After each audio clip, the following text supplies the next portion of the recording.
아멘.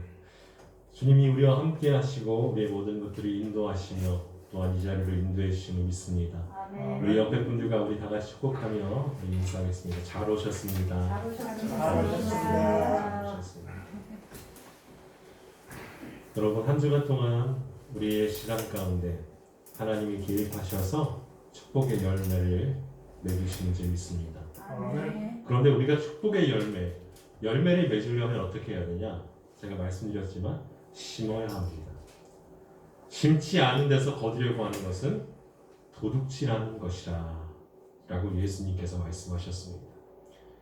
그런데요, 많은 사람들이 심지 않은 데서 거두려고 하는 게 문제입니다. 우리가 믿음으로 순종하고 믿음으로 말씀으로 나아갈 때에 하나님께서 그 모든 것들을 채우심을 믿습니다. 아멘. 그것을 열매 맺게 하실 줄 믿습니다. 아멘. 여러분 우리가 건강을 잃으면 어떻게 해야 될까요? 건강을 잃으면 여러분 하나님 앞에 나와 기도해야 합니다. 여러분 우리가 물질의 궁핍함이 있을 때 우리가 기댈 곳이 어디 있습니까? 사람입니까? 아니요. 하나님 앞에 나오는 것입니다. 우리가 하나님 앞에 나와 하나님 손에 붙들릴 때요 우리는 온전히 쓰임받을 수 있음을 믿습니다. 아멘. 그래서 그 모든 것들을 다 채우실 줄 믿습니다. 아멘. 많은 사람들이요 영원한 것을 추구해요. 영원한 것을 추구합니다. 그런데 그 영원한 것에 가치를 둬요. 영원한 것에 가치를 둬요. 이것은 영원할 거야 하고 가치를 사람들이 정하고 매깁니다. 그래서 그 영원한 빛을 내는 그것들을 찾으려고 합니다. 그 대표적인 것이 뭐죠? 바로 다이아몬드입니다. 다이아몬드가 영원할 거라는 거예요. 영원할 거라는 거예요. 그래서 다이아몬드의 가치가 굉장히 높은 겁니다. 인간이 찾은 것 중에 가장 영원할 것 같은 것이기 때문에 그래서 가치가 있는 거예요.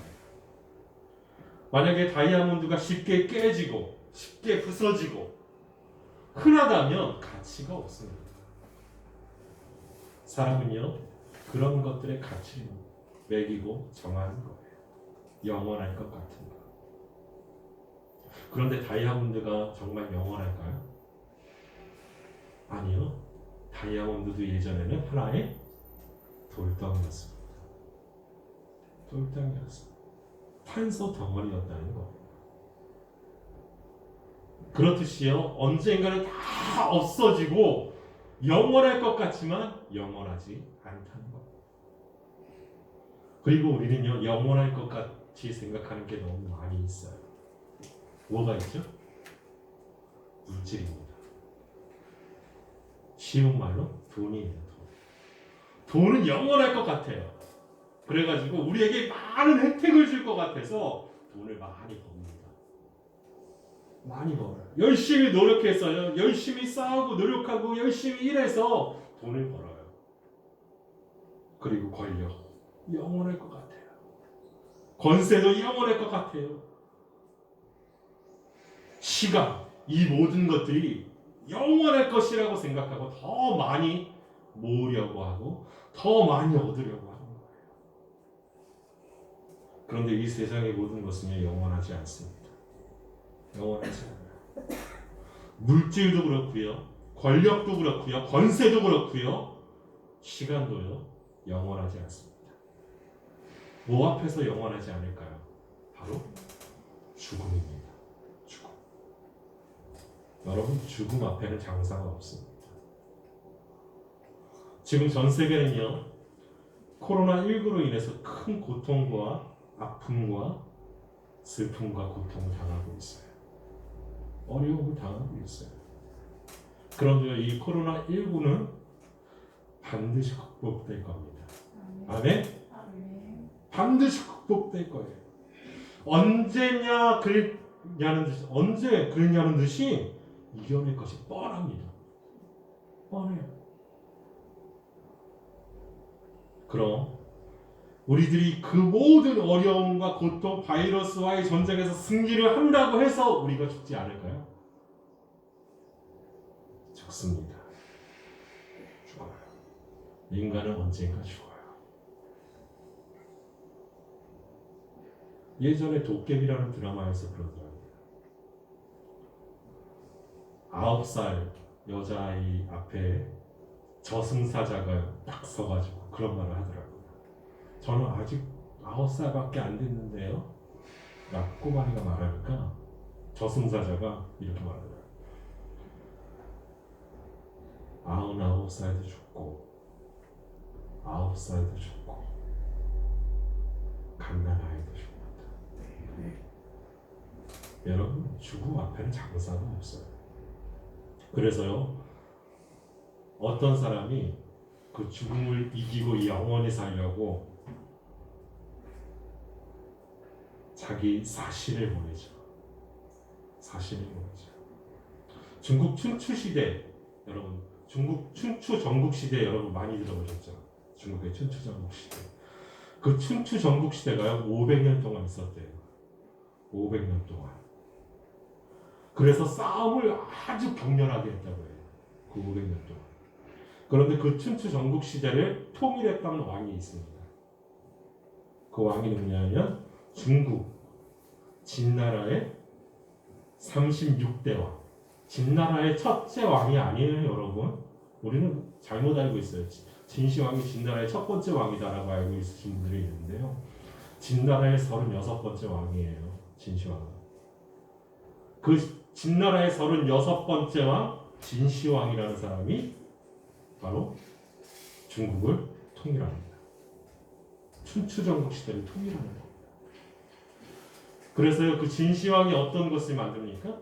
여러분, 여러 가지 정책을 하고 또 성벽을 쌓고, 여러분들 잘 아는 성벽도 쌓고 많은 일들을 행합니다.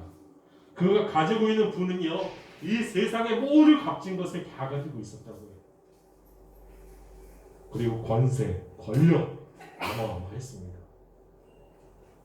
권세, 권력이 어마어마했어요. 그랬던 그가 하나, 뭐에 대한 두려움이 있었느냐? 나이 들어 죽는 것에 대한 두려움이 있었습니다. 나이 들어서 죽는 것. 여러분, 진시황이 몇 세 때 왕이 됐냐면요, 13살에 왕 됐어요. 13살. 우리 정훈아이 때 진시황이 진나라의 왕이 된 거예요. 그리고 젊은 나이에 통일했어요. 그 나라를. 중국을 통일했어요.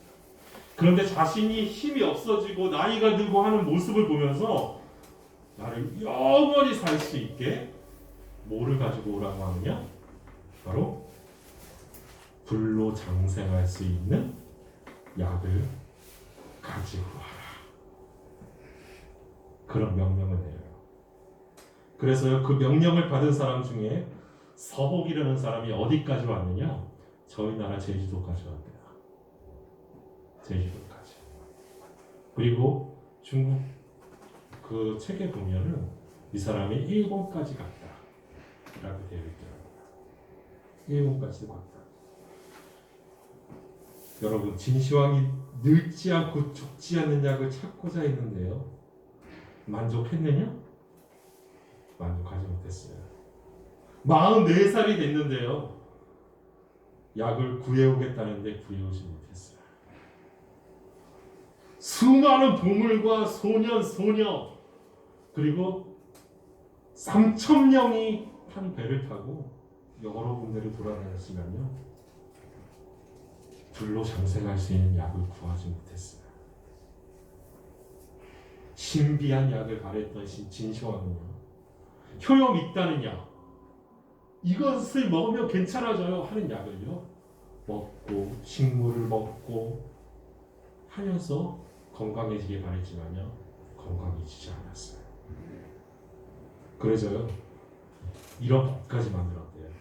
자신에게 신통치 않은 약을 먹이고 속이는 자는 사형에 처한다. 관료들에게 그런 법까지 만들었어요. 그런 약과 음식을 계속적으로 섭취했던 진시황은요, 자기를 젊게 해줄 아주 좋은 약을 하나 발견했어요. 여러분 그게 뭔지 아십니까? 바로 수은입니다. 수은. 여러분 수은 증동 많이 들어보셨죠? 많은 왕들이, 전 세계 왕들이 수은 중독으로 굉장히 많이 죽었어요. 그런데 왜 수은 중독으로 죽었는지 아십니까? 수은을 얼굴에 바르면 어떻게 될까요? 여러분 얼굴에서 빛이 나겠죠. 건강해 보이겠죠. 그래서요, 뭘로 죽었느냐? 진시황도 수은 중독으로 죽었습니다.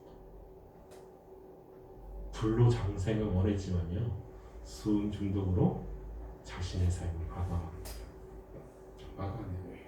분명한 사실은 뭐냐면 이 세상에는 영원한 것이 없다라는 거예요. 왜냐하면 인간의 죄 때문에 무엇이 찾아왔기 때문에? 죽음이 찾아왔기 때문에. 아무리 노력해도요, 죽음을 이길 수 없습니다.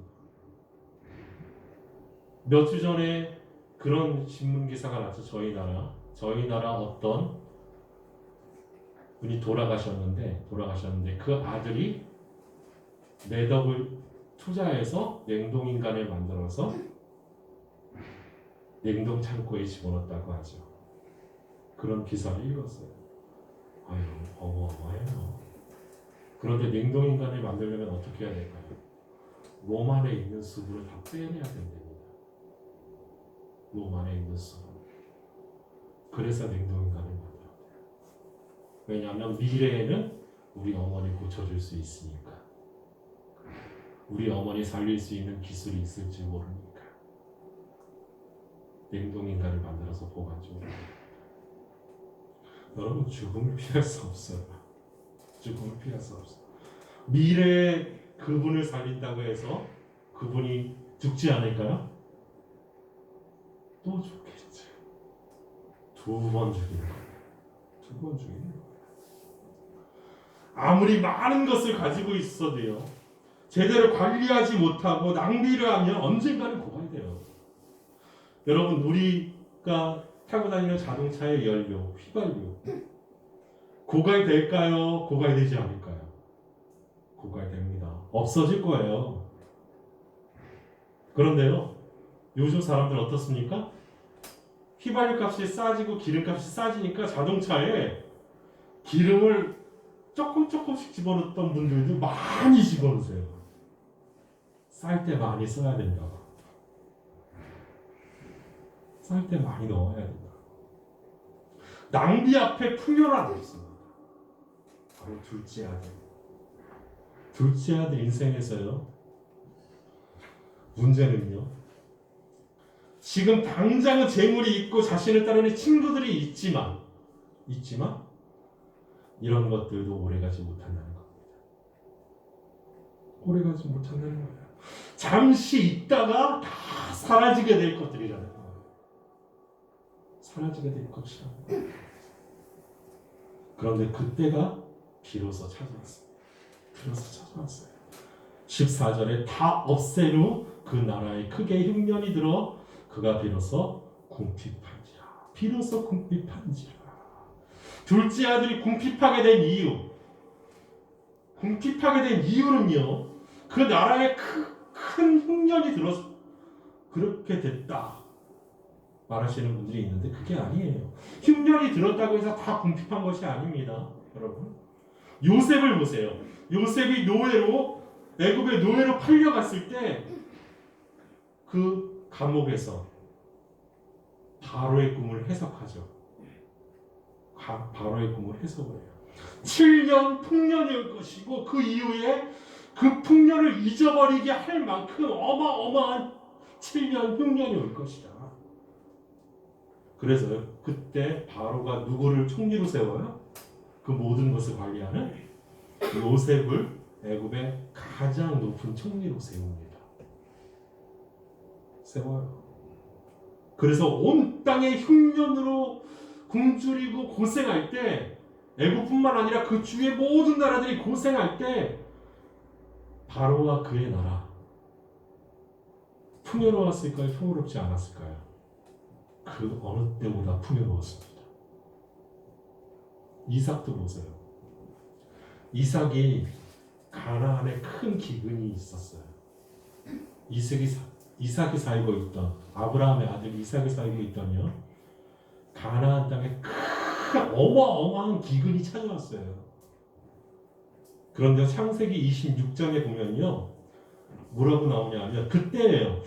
흉년과 기근이 들었을 때 26장 창세기 26장에 보면 이렇게 말합니다. 이삭이 그 땅에서 농사하여 기근이 들을 때 농사했대요. 그 땅에서 농사하여 그 해 100배나 얻었고 아멘? 아멘? 여호와께서 복을 주심으로 그 사람이 창대하고 왕성하여 마침내 거부가 되어 아멘. 여러분 이것은 누가 함께 해주셨기 때문에 가능했던 일일까요? 하나님입니다. 하나님입니다. 여러분 하나님이 우리와 함께 하시면요 우리가 못할 게 없어요. 그 어떤 것이든 도전할 수 있다는 거예요. 여러분 우리는요 그 어떤 누구도 살릴 수 있어요. 바로 예수 그리스도의 이름으로 나아가면 하나님의 이름으로 나아가면 하나님의 능력으로 나아가면요 그 어떤 누구도 살릴 수 있어요. 여러분 심은 대로 거둔다니까요. 그런데 심지 않아요. 말로만 심는다고요. 하나님 나라를 위해 뭘 심으셨어요? 나의 시간을 하나님께 드리셨어요. 아니요. 우리는 잘 심지 않아요. 그런데 바라는 건 굉장히 많이 있어요. 누구처럼요? 둘째 아들처럼. 그렇죠.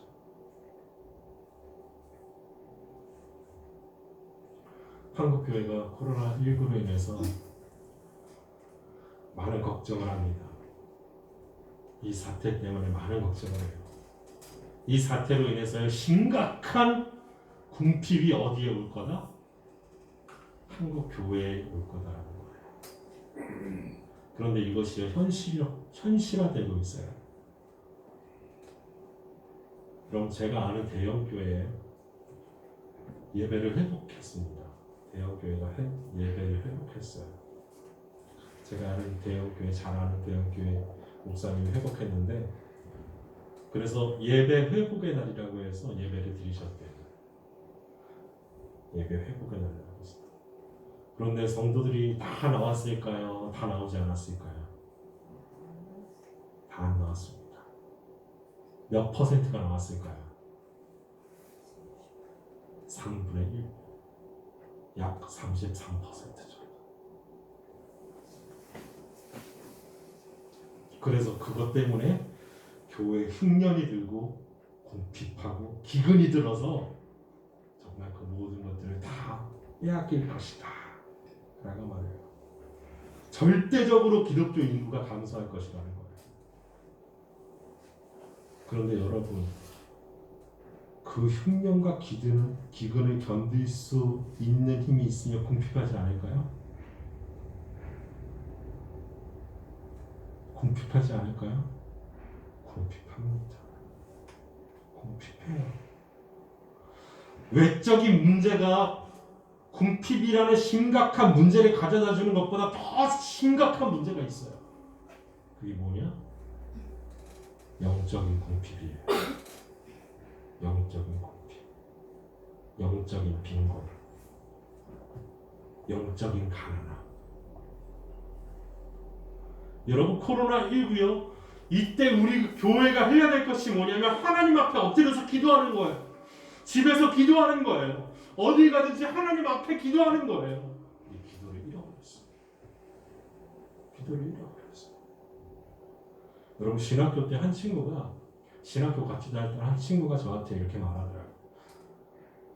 그분은 목회자가 아니고 일반인이에요. 신학교를 같이 다녔는데 일반인인데 그 친구가 어떤 말을 했냐면 이런 말을 했어요. 상철아, 너 왜 박사학위 안 따냐? 왜 공부 안 하냐? 내가 아는 목사님들은 다 박사학위가 있고 그런데 담임 목사면서 담임 목사 될 거면서 왜 박사학위 안 따냐? 박사학위 꼭 받아야 된다. 그래야 사람들에게 무시 안 당해. 다른 사람들은 박사학위 있고 석사 있고 똑똑한 사람들이 교회에 얼마나 많은데 너 박사학위 꼭 받아야 돼. 그렇게 말하더라고요. 여러분, 목회자의 조건이 언제부터 박사학위가 됐습니까?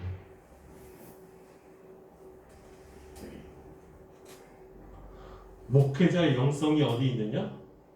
이 친구가 바라볼 때 목회자의 영성과 목회자의 조건이 어디 있느냐? 박사학위에 있다는 거예요. 박사학위에 있다는 거예요. 그래서 신학교 가보면요, 실제로요, 스펙을 쌓기 위해서 다시 학교로 들어가는 목사님들이 그렇게 많대요. 목회를 하고 있는데 내가 박사학위 받아야 돼 하고 오시는 목사님들이 그렇게 넘쳐난대요. 뭐를 쌓기 위해서요? 하나님을 더 알기 위해서요? 아니요. 하나님을 더 알려면 하나님 뜻에 순종하고 기도하고 매달리고 붙잡아야죠. 기도할 시간에 뭐를 쌓기 위해서? 내 학벌을 따기 위해서, 내 스펙을 따기 위해서 넘쳐난다는 거예요. 그런데 더 큰 문제는요, 담임 목사로 목회자를 청빙할 때 그게 가장 중요한 조건이라는 거예요.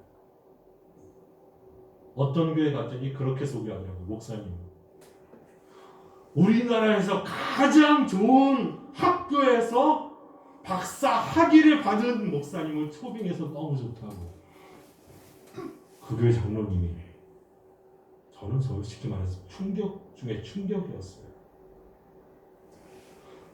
우리나라에서 가장 위대한 가문, 예수님을 잘 믿는 가문, 예수님을 잘 믿고 예수님께 순종하는 사람이 아니라 거기서 배웠던 학생이라서 너무 좋다고. 여러분, 언제 한국교회가 그랬습니까? 한국교회는요, 어려울 때마다 하나님께 나가 기도했습니다. 아멘? 지금 우리가 어려운 이 시기에 우리가 해야 될 일, 흉년이 오고 기근이 와서 궁핍하여진 이 시대에 우리가 해야 할 일은요, 기도하는 겁니다. 하나님을 바라보는 거예요. 목회자는 자신이 만드는 것이 아니에요. 누가 만들어 주시는 것이냐? 하나님이 만들어 가시는 거예요. 하나님이 기름 부으셨기 때문에 하나님이 만들어 가시는 거예요. 무엇으로요? 하나님을 온전히 예배할 수 있는 제사장으로. 그런데 그 모든 틀을 다 깨버렸어요. 누가요? 교회 다닌다는 사람들이, 교회 중직자라는 사람들이.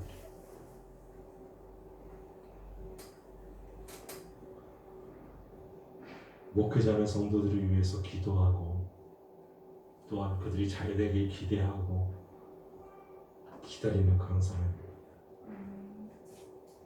신실하신 하나님을 바라보고요, 그 하나님께로 성도들을 이끄는 사람이어야 한다는 거예요.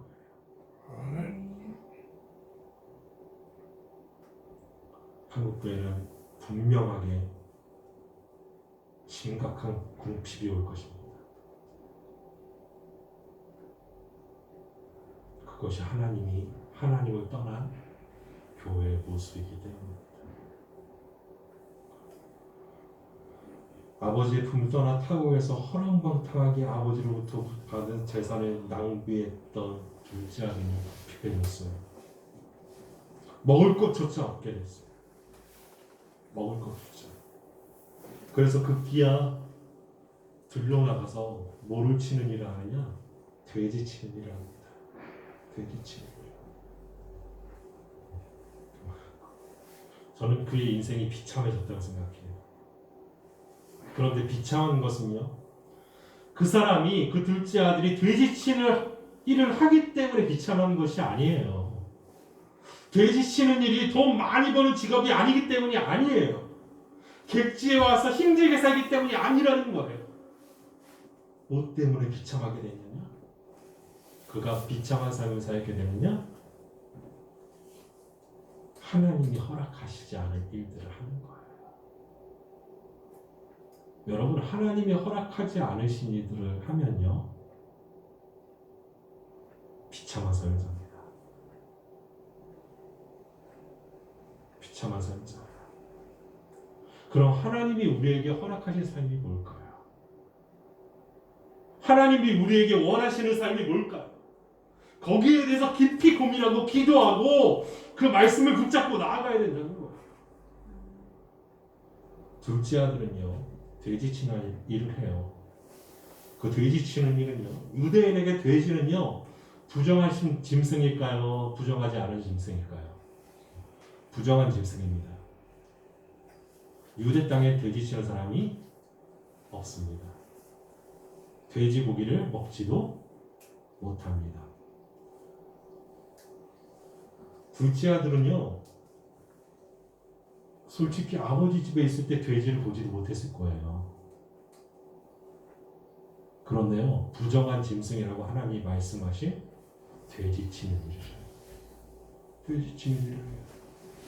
이제는 이 일이라도 하지 않으면요, 안 된다는 거예요. 그렇기 때문에 나는 한다는 거예요.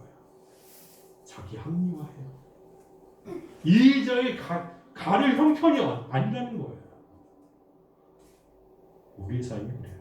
하나님 앞에 기도하기보다, 하나님 앞에 나아가기보다, 하나님 말씀에 순종하기보다, 하나님 말씀대로 붙들고 나아가기보다, 일, 저 일, 내가 지금 살기 급하니까 이 일을 해야겠다는 거예요. 누구처럼요? 둘째 아들처럼. 둘째 아들처럼. 그런데 그 인생이 어떻습니까? 돼지보다 못한 인생을 살아요. 돼지보다 못한 인생. 너무 배가 고파서 둘째 아들은요, 돼지가 먹는 쥐염 열매라도 먹어서 배를 채우려고 해요. 그런데 뭐라고 돼 있어요? 주는 자가 없는지라.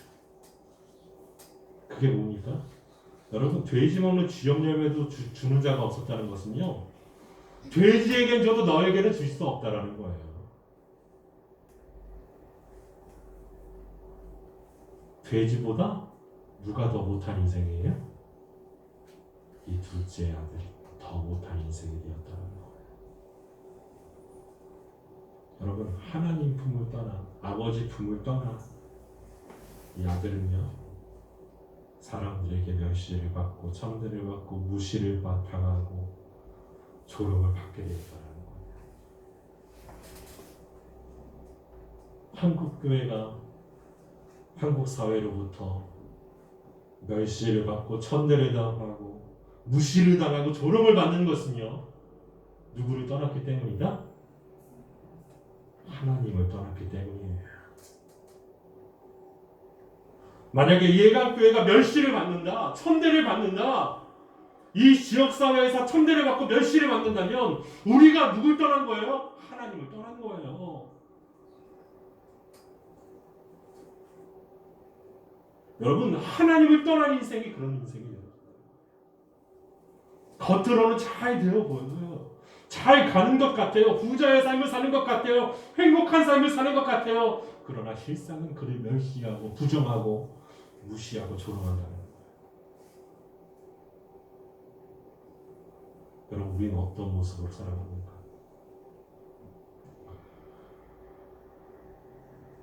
예수 그리스도를 영접하고 믿음으로 말미암아 하나님의 자녀가 되었지만 우리의 모습은 어떻습니까? 우리의 모습은 여전히 세상의 종으로 살아가지 않습니까? 세상의 것을 더 바라진 않습니다. 하나님의 자녀, 참된 그리스도인의 모습으로 세상의 소금이 되고 빛이 되는 역할을 잘 감당해야 되는데 세상에 의해서 조롱당하고 조종당하고 세상이 원하는 대로 맹목적으로 따라가는 삶을 살지 않습니다. 하나님이 원하시는 삶을 살아야 된다는 거예요. 세상이 원하는 삶이 아니라 하나님이 원하는 삶을 살아야 된다는 거예요. 하나님이 우리에게 요구하시는 삶, 하나님이 우리에게 요구하시는 그 뜻을 살아가야 된다는 거예요. 그럼 우리의 삶을 이끄는 게 뭘까요, 대체? 우리의 삶을 이끄는 거. 세상입니까? 아니면 하나님입니까? 여러분, 세상이 이끈다면요, 우리는 하나님 품을 떠나는 거예요. 하나님이 우리의 삶을 이끌어 가신다면요, 하나님의 자녀인 거예요. 하나님 손에 붙들림, 아직까지 하나님 안에 있는 자녀라는 거예요. 하나님 뜻대로 살았던 사람들, 여러분, 성경에 수많은 사람들이 하나님 뜻대로 살았죠. 그 수많은 사람 중에 대표적인 사람이 누굴까요? 하나님 손에 이끌려서 처음 이스라엘 민족을 일구었던 아브라함. 수많은 사람들은 다 세상을 따라갔지만, 세상을 따라가서 멸망당했지만 여전히 믿음의 조상이고 여전히 복의 근원이 되었던 그 사람, 누구의 말씀만 의지했기 때문에요? 하나님 말씀만 붙잡고 나아갔기 때문이에요. 하나님 말씀만 붙잡고 나아갔기 때문에. 여러분, 지금 우리의 삶이 여전히 힘들어요. 여전히 나아지지 않아요. 문제 가운데 있고요, 아픔 가운데 있고요, 슬픔 가운데 있고요, 건강도 그렇게 좋지 못해요. 그런데 하나님 손에 붙들면요, 그 어느 때보다도 더 큰 축복과 영광이 우리에게 임할 줄 믿습니다. 아멘. 아멘. 아멘. 세상을 향해 여러분, 예수 그리스도의 구원과 생명을, 그리고 그 사랑을 선포하시기 바랍니다. 선포하시기 바랍니다. 영원한 것. 제가 맨 처음에서 세상에 영원한 것이 없다고 말씀드렸죠. 그런데 영원한 것이 하나 있어요. 그게 뭐냐? 사랑은 영원하대요. 고린도전서에 보니까 사랑은 영원하대요. 그 사랑이 누구냐? 하나님. 또 하나님이 우리를 사랑하시는 사랑이라는 거예요. 그게 영원하대요. 그 사랑을 전할 때요, 그 사랑을 누릴 때요, 그 사랑으로 나아갈 때요, 우리는 영원한 것을 누리게 될 줄 믿습니다. 아멘. 절대로 하나님을 떠나지 마시기 바랍니다. 아멘. 하나님의 말씀과 그 뜻을 떠나지 말아야 할 것입니다. 그래서 정말 복 있는 인생이 됩시다. 아멘. 제가 시편 1편 1절부터 3절까지 읽어드리겠습니다. 복 있는 사람은 악인들의 꾀를 따르지 아니하며 죄인들의 길을 서지 아니하며 오만한 자들의 자리에 앉지 아니하고 오직 여호와의 율법을 즐거워하여 그의 율법을 주야로 묵상하는도다. 그는 시냇가에 심은 나무가 시절을 쫓아 열매를 맺으며 그 잎사귀가 마르지 아니함 같으니 그가 하는 모든 일이 다 형통하리로다. 아멘. 여러분, 복 있는 사람이 되셔서 그것을 온전히 누리는 저와 여러분, 그리고 우리 예가들이가 되길 예수님의 이름으로 축원합니다. 아멘. 기도하겠습니다. 거룩하신 하나님, 우리가 하나님의 자녀의 모습으로 살아가기 원합니다.